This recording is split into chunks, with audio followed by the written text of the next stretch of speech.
Boys, what's good? It's Herm. We're here with the first round mock draft for the 2023 NBA draft. The end of 2022 edition. The year's about to come to an end. We're about halfway through the NBA season, so it feels like a good time to kind of break down and just look at what the mock draft could look like with the entire first round. So let's not waste any time. Let's just get into it, honestly. First pick. The Detroit Pistons select Victor Wembanyama, center/forward out of France. 7'2". There's rumors it could be higher, like 7'3", 7'4", 230 pounds, 18 years old. His per 36 stats: 26 points, 11 rebounds, 2.5 assists, over 3 blocks a game, and 1 steal. His numbers are phenomenal. There's many people saying he's one of the best prospects of all time because he's 7'3" most likely, and he plays like a wing. He plays like a guard. He's just really, really phenomenal at spacing the floor, getting to the basket, blocking shots. It feels like he does everything well, and he's going to come in, it feels like right away, and be a very good NBA player. There were some concerns about the weight originally, but now up to 230 pounds, I don't think you should worry about it too much. He'll fill out a little more likely once he gets into the league, but only 18 years old, and whoever wins the lottery is going to take Wembanyama at number 1. Right now, we're just using the standings as of today, which is the 30th of December. So that's the order for today's draft, is the standings, and the Pistons take a no-brainer selection here at first, Victor Wembanyama, to pair him up with Cade Cunningham and Jaden Ivey to be their big three for the future. Second, we're looking at the Charlotte Hornets, and I have them taking Scoot Henderson out of the G League Ignite. It feels like the first 3 picks in this year's draft are basically locked up as what they're going to be at this point, and Scoot Henderson's going number 2. 6'2", 195 pounds, again also only 18 years old. His per 36 stats in the G League so far: over 25 points a game, 6 rebounds, 7.5 assists, and almost 2 steals per game. Just really solid at getting downhill, getting to the rim, and a phenomenal athlete. Would be a great fit next to LaMelo Ball. The Hornets would obviously be a little disappointed they didn't get Victor, but with likely moving off of Rozier at some point this season, it feels like Scoot Henderson would be a good fit next to LaMelo Ball, and they'd have their backcourt of the future set and ready to go. At number 3, the Houston Rockets, I have them taking point guard/shooting guard Amen Thompson out of the Overtime Elite League. Really, really solid. The 2 Thompson twins are phenomenal. Amen Thompson just feels like a little more athletic, a little better with the ball in his hands, so that's why he's probably going to go higher than his brother. But 6'7", 200 pounds, 19 years old, and his stats in overtime: per 36, 24 points, 8 rebounds, 9 assists, a block, and almost 3 steals per game. He's just super good as an athlete, projects as a pretty good defender. Will probably have more flash plays than just being a phenomenal one-on-one defender, but his ability to read passing lanes, to get out in passing lanes, steal the ball, and score, he's just going to be a good player. And to pair him next to Jalen Green in the backcourt, I think they can play off each other. I think Thompson isn't a selfish player, pretty good passer. I think him and Jalen Green can work off of each other, and they don't get either of the top guys, but Scoop might be kind of a clash next to Jalen Green anyway. There's reports out there they're not super confident in KPJ as their long-term point guard, so they get Thompson here, let him play point, 6'7", really big point guard, and a really athletic one. Would be a super exciting pairing next to Jalen Green in Houston. At number 4, we have the San Antonio Spurs on the clock. I have them taking Nick Smith Jr., point guard out of Arkansas. Trey Jones is cool. Trey Jones isn't necessarily a bad NBA player, but he's just not the long-term point guard in San Antonio. They have Devin Vassell at the 2 and Keldon Johnson at the 3 or the 4, whoever you want to play him. I think those guys are basically cornerstone guys who are going to be a part of this team moving forward, but adding a point guard in Nick Smith would be really solid. He needs to grow a little bit as a passer, but he's a good scorer right now. 6'5", 185 pounds, freshman. A lot of really good freshmen this year, by the way. You're going to see a ton of freshmen throughout the first round, and per 36 so far for Arkansas. He did miss a little time to start the year, so he's kind of getting back to where he should be, but 19 points, 3 rebounds, 3 assists, and a steal per game. Good at getting by people, going downhill. Isn't the best shooter in the world, and he needs to work on his passing. He's an okay defender right now. He needs to improve there as well. But playing for Greg Popovich, if he continues coaching the Spurs team, would allow him to reach, his best level, whatever that's going to be. He's not like a freak athlete like Scoot Henderson or like Amen Thompson, but a good athlete and one who knows how to use his handle to get buckets. So he's going to be a score-first point guard.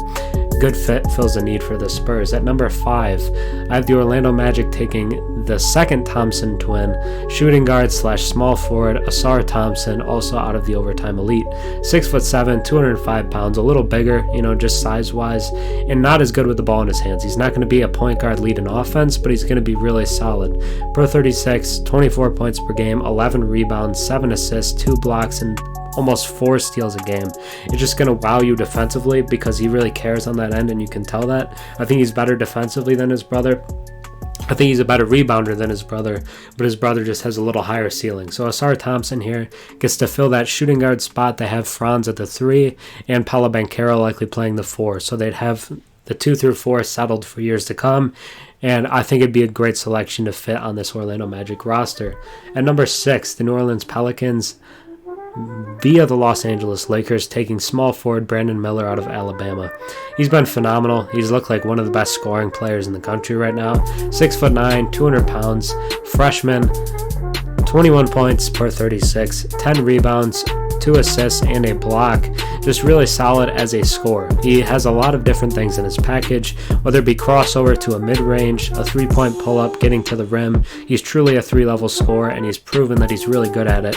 Also a really good rebounder. Because he's 6'9", he's matched up with 2s and 3s. He's going to get a lot of rebounds. He's going to, outbody some people, and his height at his position is really valuable. The Pelicans here, they have BI, they have CJ McCollum, but they feel like a team that says, hey, let's go best player available, and to me that's Brandon Miller.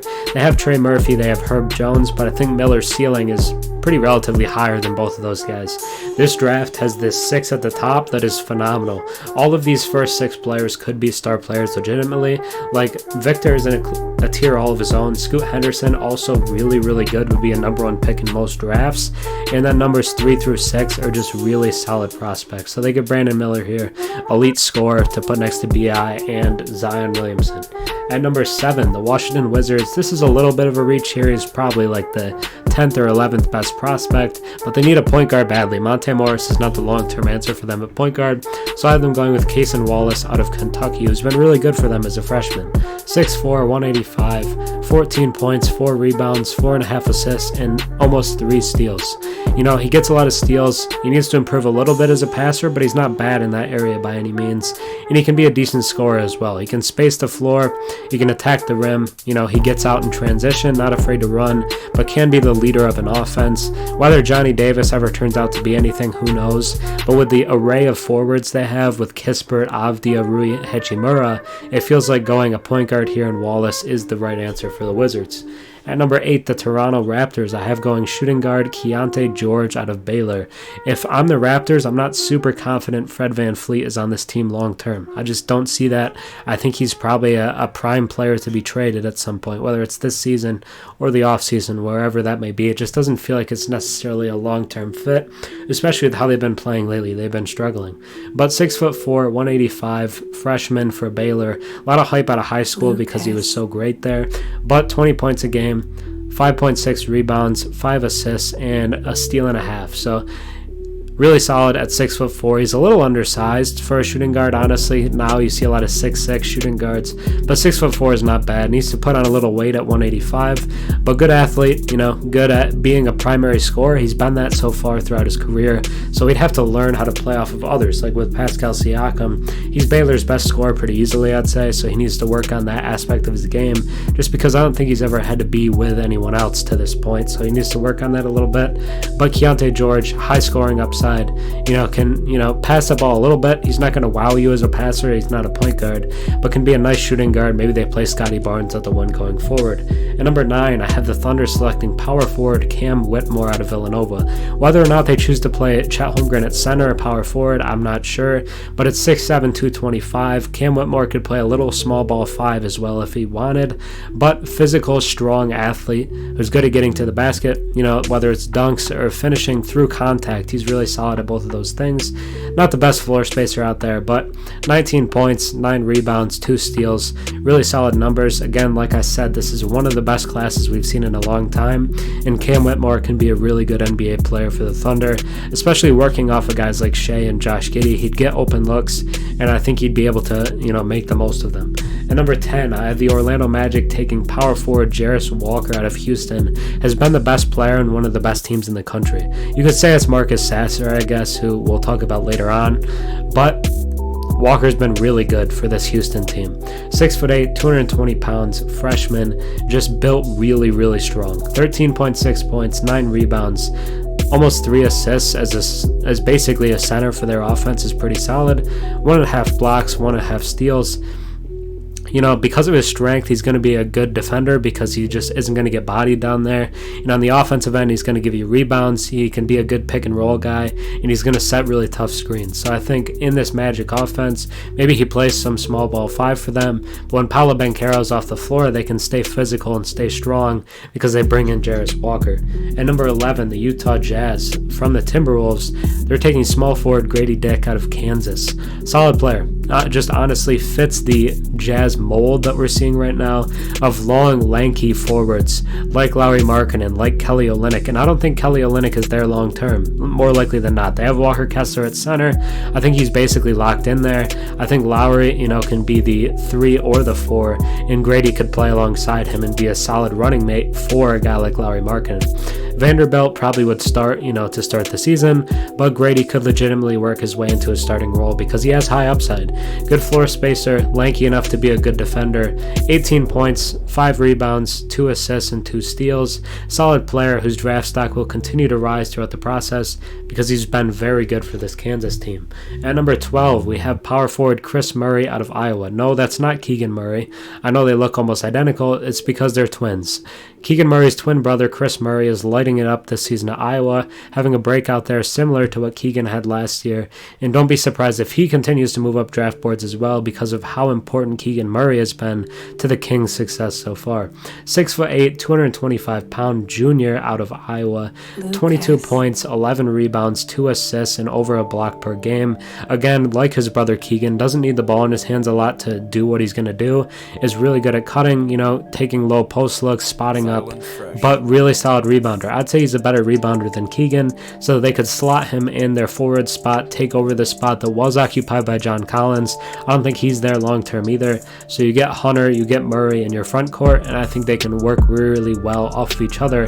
And with how ball dominant Trae Young and DeJounte Murray are, I think Kris Murray is a good fit because he doesn't need the ball in his hands, so he's really smooth next to those guys. At 13, the Warriors going center Kyle Filipowski out of Duke. They need a big man.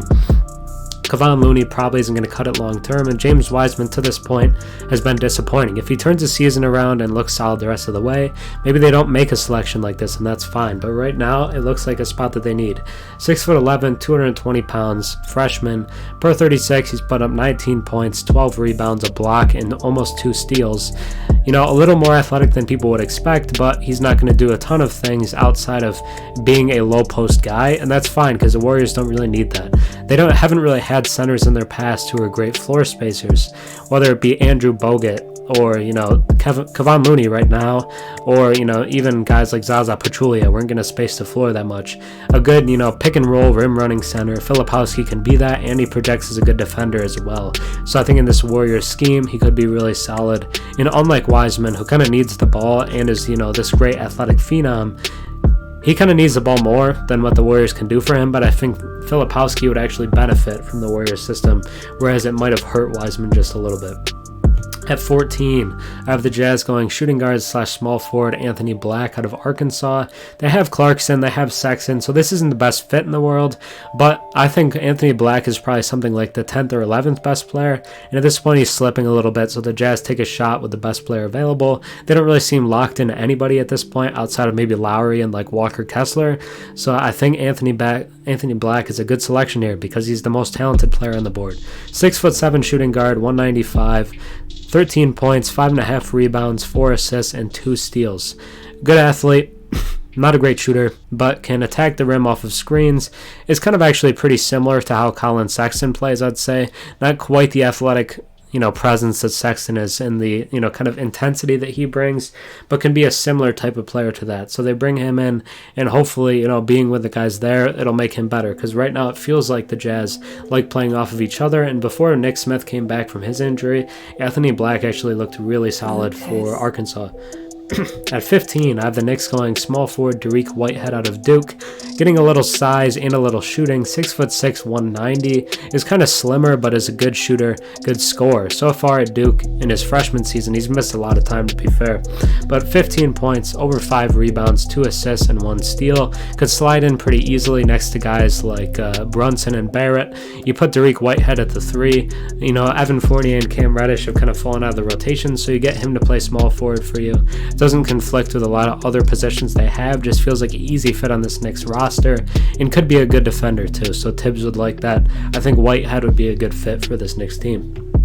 At 16, out of the Miami Heat, going small forward, Brice Sensabaugh out of Ohio State. Just like Malachi Branham last year, Sensabaugh is a guy who is rising continually throughout the process. A guy that wasn't super highly recruited as a freshman. I believe he was a 4-star. He wasn't like a top 16 prospect or anything. So for him to come into Ohio State and be this productive this early says a lot. I mean, it really does. And we saw Branham go right around 22 last year, I think, something like that. But Sensabaugh, really good scorer, has high scoring upside. He's shown that this year at Ohio State, and the Heat needs scoring. So this is a little bit of a reach. He's probably right now somewhere around 21, 22 as well, like Branham was. But I think the scoring is, really high upside here, and they need scores. They have defense, they can kind of slow teams down, but they just need more scoring on a lot of nights. They have Jimmy, they have Hero, but it feels like at times they still lack the offense. So 6'6", 235, freshman out of Ohio State, 26.2 points per 36 is crazy. 7 rebounds, 2 assists, is going to kind of bully people a little bit just because he's so strong. Even on the NBA level at 235, he's still bigger than a lot of guys. So as a small forward there, he can kind of be a physical bruiser as well as doing different things to get at his basket. Think of like a more polished Kenny Lofton is how I would think of Brice Sensabaugh out of Ohio State, and he'd be a good fit here for the Heat at 16. At 17, I have the Indiana Pacers going center Kel'el Ware out of Oregon. This is kind of a vote of no confidence in them keeping Miles Turner long term. I know they've opened up discussions and a contract extension, but I just don't think the Pacers really want to be a playoff competing team this season. I think we'll end up seeing them picking much higher than 17 overall. I think they will sell at some point. Halliburton and Mathurin are great, but Hield, Turner, TJ McConnell, I just don't know if those guys are long-term fits. Because of their age, I mean, Turner's a little younger, but they have good trade value, so it feels like they might try to move off of them. And Kel'el Ware is more of this new wave of center, where he's tall, he's lanky, but he can do a little more of modern stuff, like Bol Bol, less extreme version, but like Bol Bol, also out of Oregon. 7 foot, 223 pounds, is actually pretty solid for his height. Freshman, and so far through this season, per 36, putting up 14 points, 8 rebounds, and 3 blocks.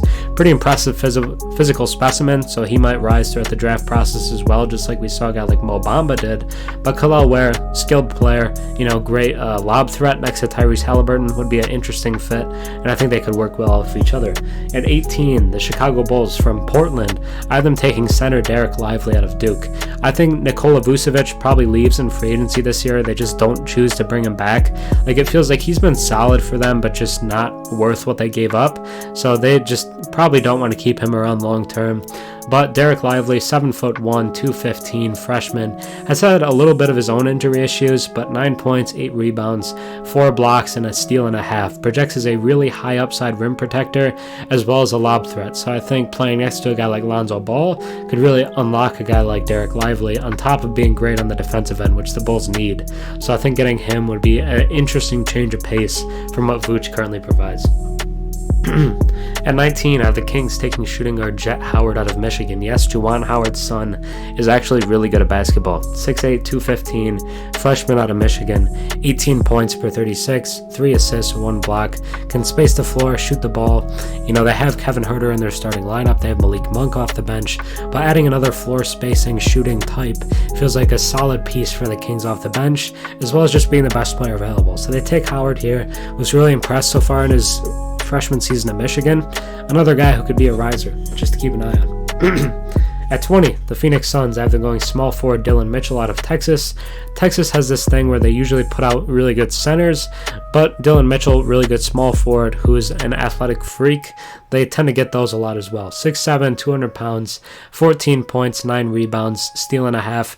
Great rebounder for a small forward. Even at 6'7", he's not like super big, but he just he has the effort, you know, he has that motor, that thing to him that teams love. So good fit for the Suns here. They have Mikal Bridges and Cam Johnson, but losing Jay Crowder, it just feels like they have lost a little wing depth. So getting Mitchell here could help provide that. At 21, I have the Knicks taking shooting guard Terquavion Smith out of NC State. I know they took like a shooting guard small forward with Dariq Whitehead with their first pick, but Terquavion just feels like too high of an upside piece to pass on. 6'4", 165 is really, really light. But like Dennis Smith Jr. out of NC State, freak athlete. Could have went first round last season, decided to go back for his sophomore year. And per 36, 19 points, 6 assists, and 2 steals. His numbers are all getting better. Can he prove that he can be a solid shooter? I don't know. That's kind of up for debate a little bit, but really good as a rim runner, as a attack the rim guy. Needs to put on a little bit of weight just to get by NBA players and be able to get to the rim against them, but his upside here is really high. Like, he's not like John Morant level upside, but he can be a really good athletic starting point guard for a team, or shooting guard, whichever that is. And I feel like the upside here, you just can't pass on it if you're in New York. At 22, I have the Clippers going power forward Gigi Jackson out of South Carolina, also a freshman, 6'9", 215. They've been looking for front court depth behind Ivica Zubac, and they get that here with Gigi Jackson, who's been good as a freshman. 18 points, 8 rebounds, and 1.2 blocks. Isn't going to wow you with a lot of, kind of modern skill set as a spacer or anything, but is a hard worker, attacks the rim, gets rebounds, second chance points is what Gigi Jackson gets, as well as being a good pick and roll partner. They just need front court depth, and Jackson is the best big man on the board right now, so that's who I have them taking. At 23, the Brooklyn Nets. They also need front court depth. I mean, Claxton's cool, but he's not probably the long-term center there, on top of not being a lot behind him. So they go power forward, Taylor Hendricks out of UCF, Central Florida, a guy that wasn't expected to be as productive as he's been as a freshman, but has been really good for them. 6'9", 210 pounds, 16 points, 7 rebounds, and almost 2 blocks. Could be a nice guy off the bench if Claxton's not there, but projects as a kind of long-term guy, or maybe you could work as like an undersized starting center. I think you could do that at 6'9", with the way he works, with how aggressive he is in the post, as well as, playing next to guys like Kyrie and the other guys they have there. Would be a good fit in Brooklyn, I think, but don't be surprised if they traded a pick like this. At 24, I have the Pacers going shooting guard Ryan Rupert of the New Zealand Breakers. Floor spacing. They get floor spacing next to their guys. They have Chris Duarte, who's a pretty good shooter, but shooting off the bench is always something that's really valuable. 6'6", 190, 18 years old, playing in the NBL right now. 14 points, 5 rebounds, and a steal. Isn't going to wow you. Like, we've seen better players come from the NBL. Josh Giddey, LaMelo Ball are just a higher level than Rupert, but I think Rupert is higher upside than a guy like RJ Hampton, and just a solid floor spacer to put next to, Halliburton and Mathurin and the guys over there. At 25, I have the Memphis Grizzlies going shooting guard Terrence Shannon out of Illinois, the first senior taken in this mock draft, but a guy that I think can be an NBA-level scorer. He's been a good scorer in his entire time in his college career, from Texas Tech to now Illinois. He's just one of the best players in the country. 21 points per 36, 6 rebounds, 3 assists, 1 steal. Kind of clogs the box score and is just a good player. He's a good basketball player. We've seen, top, level and age guys in college turn out pretty well recently. Desmond Bane, Ayo Dosunmu, guys like that. So I think Terrence Shannon has an NBA body, projects as a good NBA player, and even though he is a senior, I think he is an NBA level player, so he should be drafted in the first round, especially with a team like the Grizzlies, who've hit a lot on kind of guys that maybe other teams didn't think would be solid, but Xavier Tillman as well on top of Desmond Bane. But Shannon could be a great scorer for this team off the bench. At 26, the Rockets pick from Milwaukee.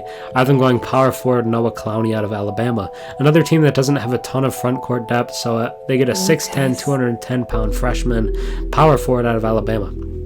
Brandon Miller has been the star of this team, but Noah Clowney as a freshman next to him has been really solid. The double-double stuff with him is insane. 15 points, 13 rebounds, 2 blocks. It's just the, kind of top level of stat-stuffing rebound guys. 13 rebounds per 36 on top of 15 points. You just don't see that kind of production. It reminds me a lot, actually, of Jalen Duren, who I don't think he'll be quite as good as a rookie, but could be a similar mold, and the Rockets would get that here. At 27, Charlotte Hornets going shooting guard Colby Jones out of Xavier. Yes, they went Scoot Henderson. They get another shooting guard here, but one that could be a nice rotational guy off the bench. Junior out of Xavier. 6'6", 210, 16 points, 6 rebounds, 6 assists, 1.6 steals. Just feels like he does a lot of things well, whether it's rebounding, passing. Scoring is his best thing. He can space the floor a little bit, but isn't afraid to pump fake and blow by guys.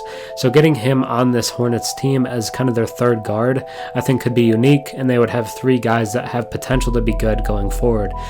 I think every guy in this first round could be a good NBA player. This is a phenomenal draft class and one to really keep an eye on. At 28, the Lakers, I have them going Maxwell Lewis, sophomore out of Pepperdine. Small forward, 6'7", 195. Projects as a pretty good score. 22 points per 36, 7 rebounds, 3 assists, 1 block, 1 steal. Gives them some of that defensive presence they need on top of just more scoring and more shooting. The Lakers need that badly. It's a little bit of an upside pick because Pepperdine doesn't really play the same competition level, but Jalen Williams out of Santa Clara has been phenomenal, so they're taking a similar kind of stab to that.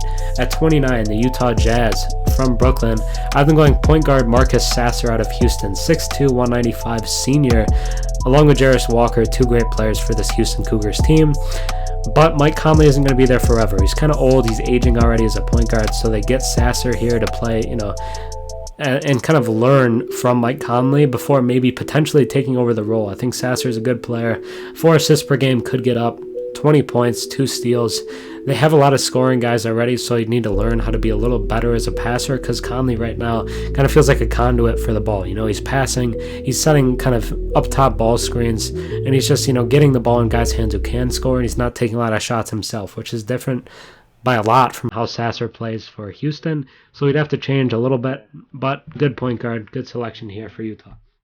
At 30, other Pacers going Julian Phillips, small forward out of Tennessee, 6'7", 200-pound freshman, playing well for Tennessee in the SEC, which is tough basketball. It's physical basketball down there. 14 points, 8 rebounds, just a solid player.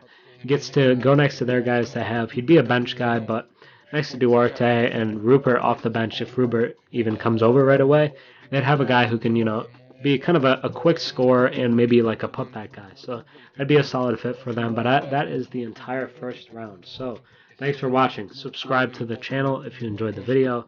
The TikTok, Insta, and Twitter are all there. TikTok and Insta are both kind of highlight stuff, and Twitter is just whatever I feel like. So that's the stuff there. Thanks for watching. Have a good rest of your day. I'm excited for this year's NBA draft. It's going to be really good. It's one of the best ones in a long time. Super deep, super talented. Like I said, the top 6 are phenomenal, and it just continues to get better and better. So thanks for watching. Have a good New Year's. Peace.